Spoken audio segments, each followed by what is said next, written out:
Alors, je vais revenir sur la question des droits et des devoirs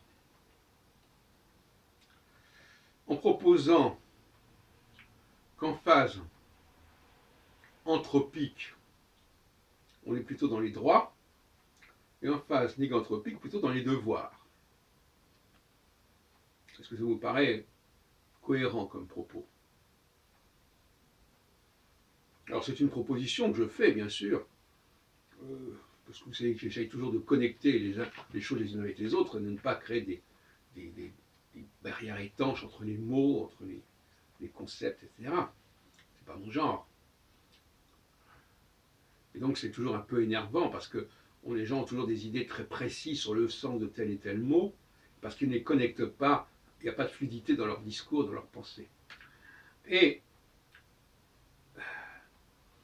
le devoir, c'est quelque chose de contraignant, le devoir. On se croit obligé d'accepter certaines choses dans l'intérêt général, en quelque sorte. C'est un peu ce que dit Kant, l'impératif catégorique. À l'opposé du devoir, qui est néganthropique, il y a les droits. Ça peut choquer de dire ça, mais les droits, j'ai bien le droit de faire ceci, c'est une façon de dire je suis libre de faire ceci. Et par conséquent, en phase anthropique, on se donne le droit, on s'arroge le droit de dire ceci et ça. J'ai bien le droit, je fais ce que je veux, je dis ce que je veux, c'est une façon de dire j'ai le droit de dire ce que je veux. Et avoir des droits, c'est aussi, voilà, bon, ben, j'ai le droit de faire ceci, je suis conscient de mes droits, je veux profiter de mes droits, etc. etc. Et ça, c'est l'entropie. Ça veut dire que chacun va un peu dans son sens, c'est un peu une sorte de processus centrifuge par opposition au devoir qui serait plutôt centripète. Et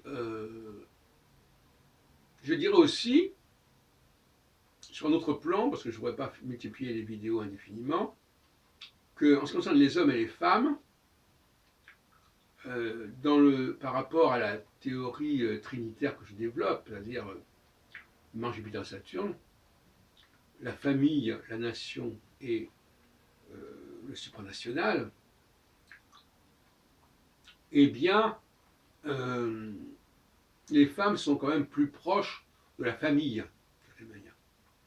Elles ont une réalisation personnelle plus épanouie dans la famille. Et les hommes sont plus doués, ont plus de chances de réussir au plus haut niveau, bien sûr, pas dans la médiocrité. Parce que la médiocrité, tous les chats sont gris, et on ne voit pas les différences. Ce n'est pas au niveau moyen qu'on voit les différences. C'est au niveau de l'excellence. Et là, les hommes seraient plus faits pour ce que j'appelle les valeurs nationales ou supranationales, et les femmes plutôt pour les valeurs familiales. Voilà.